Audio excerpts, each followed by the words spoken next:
Hey guys, welcome back to my YouTube channel. और मैं आशा करता हूँ कि आप सभी ठीक होंगे। तो फिर गाइस, आज हम देखने वाले हैं BC third year botany first paper का थर्ड यूनिट। और थर्ड यूनिट से आज हम देखने वाले हैं फंगी, है ना।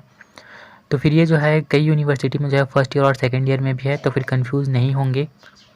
तो फिर फंगी के बारे में आज हम क्या क्या पढ़ेंगे वो हम देख लेते हैं। सबसे पहला तो इसका इंट्रोडक्शन देखेंगे, फिर इसका जो जनरल कैरेक्टर्स है गाइस वो हम देखेंगे। फिर इसमें किस प्रकार से न्यूट्रिशन पाया जाता है ना, पोषण किन किन विधियों द्वारा से होता है वो हम देखेंगे। फिर हैबिटेट ऑफ फंगी यानी कि इसका जो आवास है गाइस फंगी का, वो हम देखने वाले हैं, ठीक है। तो फिर चलिए वीडियो पे बनी रहिए बिना स्किप किए, है ना। सबसे पहले इसका इंट्रोडक्शन देख लेते हैं। दो जगत वर्गीकरण में कवकों का अध्ययन पादप जगत के प्रभाग थैलोफाइटा के अंतर्गत किया जाता था, लेकिन आधुनिक वर्गीकरण में फंगी को एक अलग जगत का दर्जा दिया गया है, ठीक है गाइस। जो फंगी का जो अध्ययन है ना, पहले जो है 5 जगत वर्गीकरण नहीं आया था, पहले केवल 2 जगत वर्गीकरण ही था, ठीक है। तो फिर जो 2 जगत वर्गीकरण है गाइस, उसमें जो फंगी का अध्ययन है ना, कवकों का जो अध्ययन है वो पादप जगत के प्रभाग थैलोफाइटा के अंतर्गत किया जाता था। लेकिन जब व्हिटकर ने 5 जगत वर्गीकरण दिया, तब उसमें जो है उन्होंने फंगी को जो है अलग कर दिया, ठीक है। फंगी का जो है एक अलग जगत जो है बना दिया उन्होंने। अब देखते हैं, कवकों का शरीर सुकाय यानी कि थैलस होता है। थैलस यानी कि मैं बता दूं गाइस, थैलस ऐसे बॉडी को कहते हैं जिनमें जो है जड़ तंत्र और प्ररोह तंत्र जो है नहीं पाया जाता है ना, यानी कि जड़ तना पत्ती वगैरह जो है उसमें नहीं पाया जाएगा। तो फिर देखते हैं, कवकों का जो शरीर है गाइस वो सुकाय होता है। इनमें क्लोरोफिल का जो है पूर्ण अभाव होता है, अतः ये हेट्रोट्रॉफिक परजीवी होते हैं। अपना भोजन जो है मृत जीवी सहजीवी तथा अथवा परजीवी के रूप में जो है प्राप्त करते हैं, ठीक है गाइस। तो फिर इनमें जो है क्लोरोफिल नहीं पाया जाता है। अब क्लोरोफिल नहीं पाया जा रहा है तो फिर ये जो है अपना भोजन नहीं बनाएंगे। तो फिर ये भोजन किस माध्यम से जो है ग्रहण करेंगे, है ना। तो फिर ये सहजीवी माध्यम से भी पोषण ग्रहण करेंगे, या फिर मृत जीवी या फिर परजीवी, तीनों प्रकार से जो है ये पोषण ग्रहण करते हैं, ठीक है। अब इसकी जो कुछ परिभाषाएं हैं गाइस वो हम देख लेते हैं ना, इसके जो कुछ डेफिनेशंस हैं वो। तो फिर बैसे के अनुसार फंगी क्या है वो हम देख लेते हैं। तो फिर बैसे के अनुसार फंगी क्लोरोफिल रहित असंवहनी प्लांट है। इन्होंने जो है फंगी को प्लांट का है वो भी कैसा, जिसमें जो है क्लोरोफिल नहीं पाया जाता और असंवहनी, ठीक है। तो फिर बैसे ने जो है फंगी को जो है ये कहा है, ठीक है। अब देखते हैं आगे।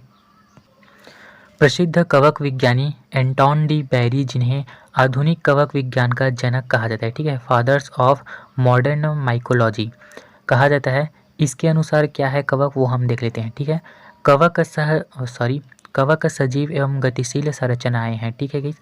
तो फिर एंटोन डी बैरी ने कवक के बारे में क्या कहा, जो कवक हैं वो सजीव भी हैं और गतिशील भी हैं, ठीक है। तो फिर जो कवक है वो सजीव एवं गतिशील संरचनाएं हैं, इतना ही बस कहा एंटोन डी बैरी ने। और एंटोन डी बैरी को क्या कहा जाता है, फादर ऑफ मॉडर्न माइकोलॉजी, ठीक है। तो फिर इसको याद रखेंगे।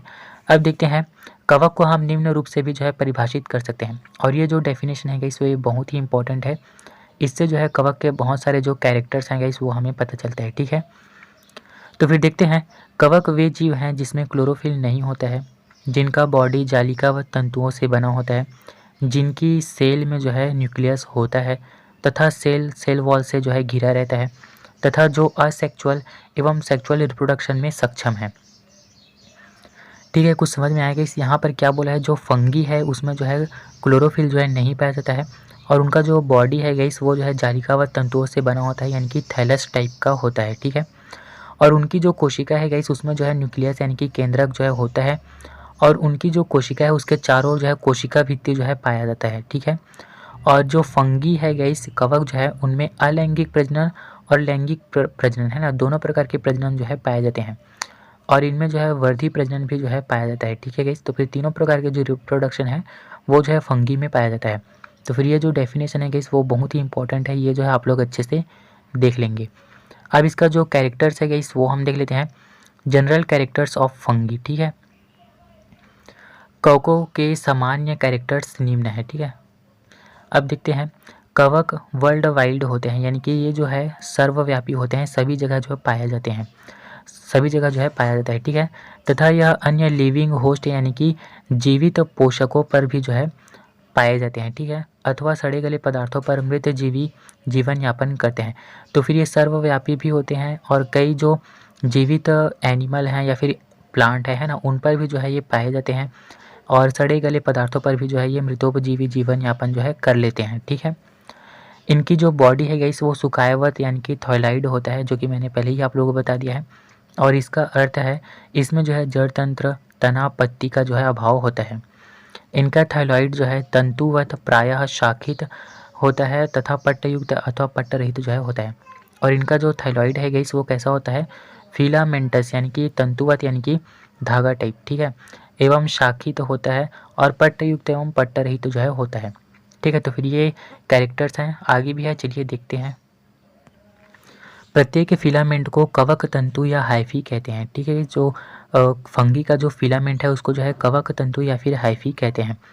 बहुत से हाइफी मिल करके जो है कवक जाल माइसीलियम बना लेता है। ठीक है गाइस, और ये बहुत सारे जो हाइफी जो है ना, वो जो है बहुत सारे जब हाइफी मिल जाएंगे तो फिर वो क्या बना लेंगे, कवक जाल जो है बना लेंगे। इसमें स्पष्ट सेल वॉल जो है पाया जाता है, जो कि फंगल सेल्यूलर या काइटिन की जो है बनी होती है। और इनमें जो सेल वॉल पाया जाता है गाइस है ना, वो किसका बना होता है, फंगल सेल्यूलर या फिर काइटिन का जो है बना होता है। अब देखते हैं, इनमें क्लोरोफिल का जो है पूर्ण अभाव होता है, अतः यह पैरासाइटिक सेप्रोफाइटिक अथवा सहजीवी जीवन यापन करते हैं। ठीक है गाइस, अब इनमें क्लोरोफिल ही नहीं पाया जा रहा है तो फिर ये पोषण कहाँ से ग्रहण करेंगे, है ना। तो फिर ये जो है परजीवी या फिर मृतोपजीवी या फिर सहजीवी जो है जीवन यापन करते हैं। ठीक है, इनकी कोशिकाएं कशाभिका रहित जो है होती हैं। इनकी जो कोशिकाएं हैं गाइस उनमें जो है कशाभिका इनकी फ्लैजेला जो है नहीं पाया जाएगा। ठीक है, जैसे कि बैक्टीरिया वगैरह में धागानुमा संरचना पाया जाता है ना, वैसे जो है नहीं पाया जाएगा। ठीक है, तथा कशाभिका केवल प्रजनन करने वाले जू स्पोर्स अथवा युग्मकों में ही बस पाया जाता है।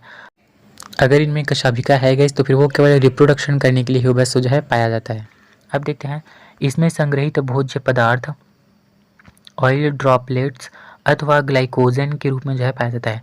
अब जो भोज्य पदार्थ है गाइस वो फंगीज में जो है किस पदार्थ के रूप में संचित रहता है, तो फिर लिखना जो तेल के बूंद के रूप में या फिर ग्लाइकोजन के रूप में जो है संचित रहता है। ठीक है, और इनकी जो शारीरिक संरचना है गाइस वो यूकेरियोटिक होता है।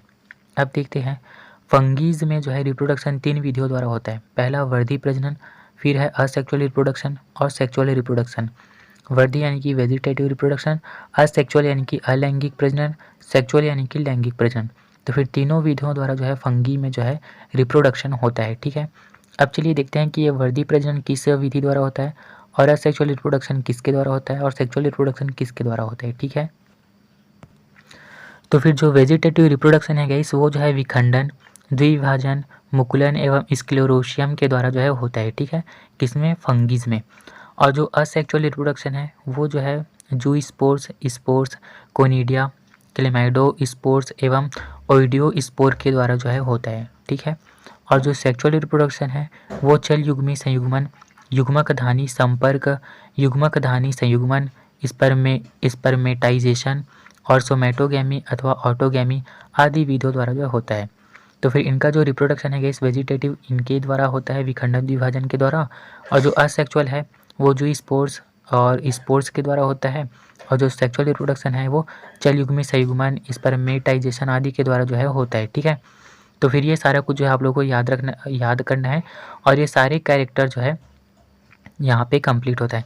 इनके अलावा भी अन्य कैरेक्टर हैं गाइस, लेकिन जो मुझे लगा कि ये इंपॉर्टेंट है करके तो फिर मैंने उसी को ही बस यहाँ पे लिखा है। ठीक है, इसके अलावा भी अन्य कैरेक्टर हैं वो जो है आप लोग देख लेंगे। अब देखते हैं पोषण, है ना, न्यूट्रिशन। इनमें न्यूट्रिशन किस प्रकार से होता है। ठीक है, तो फिर देखते हैं गाइस, फंगी में जो है क्लोरोफिल, फंगीज जो है वो क्लोरोफिल रहित होते हैं, यानी कि इनमें जो है क्लोरोफिल जो है नहीं पाया जाता है ना, अतः ये अपना भोजन स्वयं नहीं बनाते हैं। इस प्रकार कवकों में परपोषिता प्रकार की जो है पोषण विधि पाई जाती है। ठीक है, किस प्रकार की पोषण विधि पाई जाती है, परपोषिता प्रकार की पोषण विधि पाई जाती है। पोषण के आधार पर कवकों को निम्नलिखित वर्गों में जो है बांटा गया है। अब पोषण के आधार पर जो है इस कवकों को जो है बांट दिया गया है। अब देखते हैं किस किस प्रकार में जो है बांटा गया है ना, कौन कौन से वर्ग में। तो फिर पहला है परजीवी। परजीवी के बारे में मैं थोड़ा सा बता दूंगा इस, आखिर परजीवी किसे कहते हैं, है ना। जब कोई जीव किसी दूसरे जीव पर डिपेंड रहता है तब उसे परजीवी कहते हैं।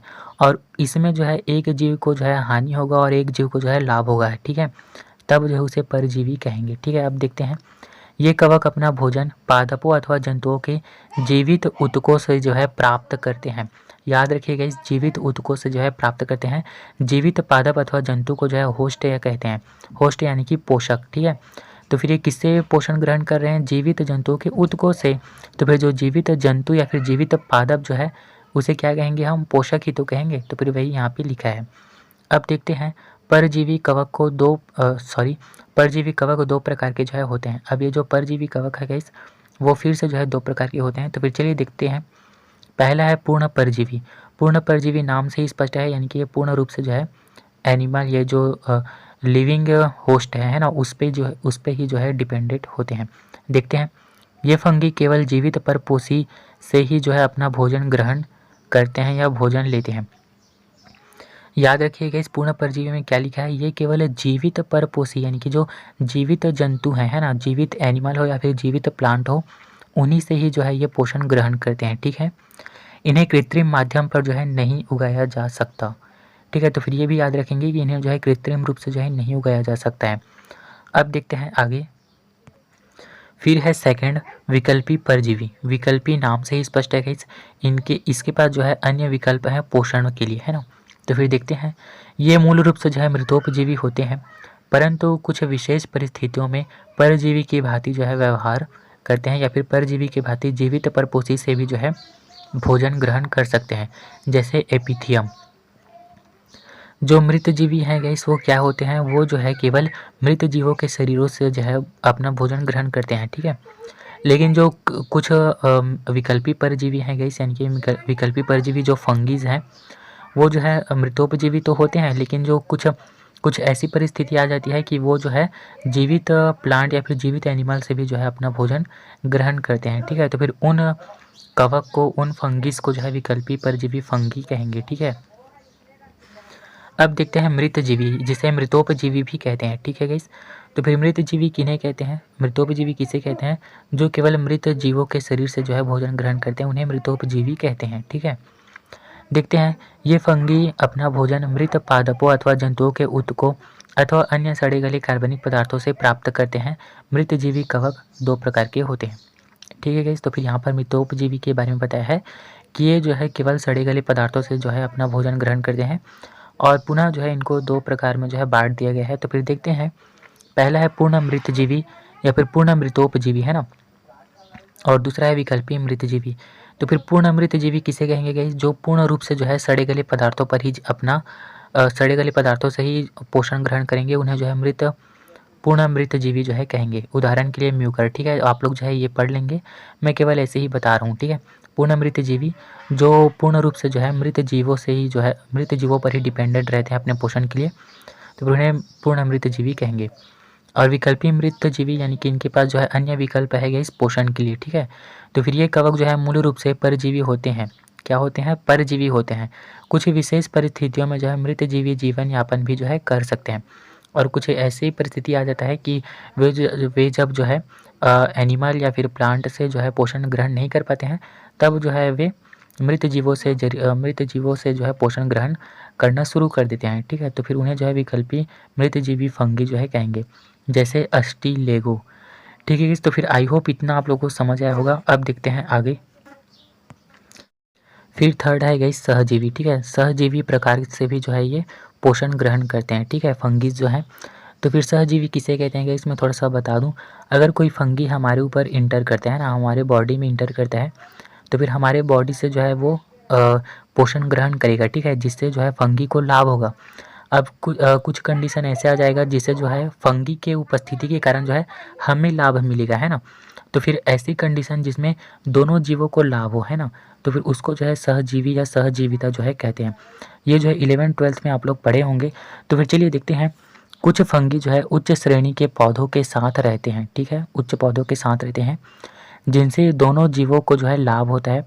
अतः इस प्रकार के जीवों को सहजीवन जो है कहते हैं, ठीक है, समझ में आ गया। जिसे दोनों जीवों का लाभ होगा उसे जो है सहजीवन जो है कहेंगे या फिर सहजीविता कहेंगे, ठीक है। तथा इसमें पाए जाने वाले कवक जो है सहजीवी कवक जो है कहलाते हैं, ठीक है। तो फिर ये हो गया गाइस इसका पोषण, है ना, न्यूट्रिशन इनमें किस प्रकार से होता है। अब कवकों का जो है आवास देख लेते हैं ना, कि ये कहाँ कहाँ पाया जाता है। हैबिटेट ऑफ फंगी, तो फिर फंगी जो है वर्ल्ड वाइड होते हैं, हमें पता ही है, ये सर्वव्यापी होते हैं। इसके सदस्य प्रायः उन सभी स्थानों पर पाए जाते हैं जहाँ जीवन या मृत कार्बनिक पदार्थ जो है पाए जाते हैं। ठीक है, तो फिर जो फंगी के जो सदस्य हैं वो कहाँ कहाँ पाए जाते हैं, जहाँ जीवित जंतु हो और जहाँ मृत कार्बनिक पदार्थ पाए जाते हैं वहाँ वहाँ जो है ये पाए जाते हैं, यानी कि सभी जगह जो है पाए जाते हैं। इसके सदस्य विभिन्न प्रकार के आवासों में पाए जाते हैं। ये हवा, जल, मृदा, मृत एवं जीवित पौधों तथा जंतुओं के शरीर में खाद्य पदार्थों जैसे रोटी, अचार, जैम, जेली तथा फलों आदि में भी जो है पाए जाते हैं। ठीक है, तो फिर इन सभी चीज़ों में भी जो है फंगिस पाए जाते हैं। इनके अलावा ये चमड़े, कपड़ा, कागज़, लकड़ी आदि में भी जो है पाए जाते हैं। कुछ फंगी जो है पीने के पानी में भी जो है पाए जाते हैं। इसके अलावा ये हमारे भोजन तथा जल दोनों को ही जो है दूषित कर देते हैं। ठीक है, तो फिर ये खाना पीना सारा कुछ में जो है फंगीज जो है वो पाए जाते हैं। ठीक है, अब देखते हैं आगे। तो फिर फंगीज जो है गाइस वो सभी जगह पाया जाता है। अब देख लो, खाना पीना पानी वानी सभी में तो पाया जा रहा है ना, तो फिर ये सभी जगह जो है पाए जाते हैं। अब देखते हैं आवास के आधार पर जो है कवकों को वर्गीकृत किया गया है। अब जो आवास है गाइस उनके जो जहाँ का जहाँ पाया जाता है ना, उसके आधार पर जो है कवकों को जो है फिर बांट दिया गया है। तो फिर पहला है, जल में पाए जाने वाले कवक को जो है जलीय कवक कहेंगे। स्थल में पाए जाने वाले कवकों को जो है स्थलीय कवक कहेंगे। गोबर पर उगने वाले कवकों को जो है समल रागी जो है कवक कहेंगे, समल रागी कवक। मृदा में पाए जाने वाले कवक को जो है मृदा कवक यानी कि सॉइल फंगी कहेंगे। वायु में पाए जाने वाले फंगी को जो है वायु कवक। सड़ती लकड़ी पर उगने वाले कवक को जो है लिग्निनोफिलिक कवक कहेंगे। पत्ती पर उगने वाले कवक को जो है फिल्डोस्फियर कवक कहेंगे। ठीक है गाइस, तो फिर आवास के आधार पर भी जो है कवकों को जो है बांट दिया गया है इस प्रकार से, है ना। तो फिर गाइस आई होप ये वीडियो आप लोगों के लिए हेल्पफुल हुआ है। अगर हुआ है तो फिर प्लीज़ वीडियो को लाइक करेंगे, चैनल को सब्सक्राइब करेंगे, दोस्तों को भी शेयर करेंगे ताकि उनका भी फ़ायदा हो। और थैंक यू गाइस मेरे वीडियो को वॉच करने के लिए। और देखिए गाइस, तो फिर इस प्रकार से जो है आवास के आधार पर जो है फंगी को बांटा गया है। हमने क्या क्या देखा, फंगी का इंट्रोडक्शन, उसका डेफिनेशन, उसका जो आवास है गाइस वो हम देखे, और उसका जो कैरेक्टर है गाइस वो हम देखे। ठीक है, तो फिर चलिए गाइस, थैंक यू मेरे वीडियो को वॉच करने के लिए।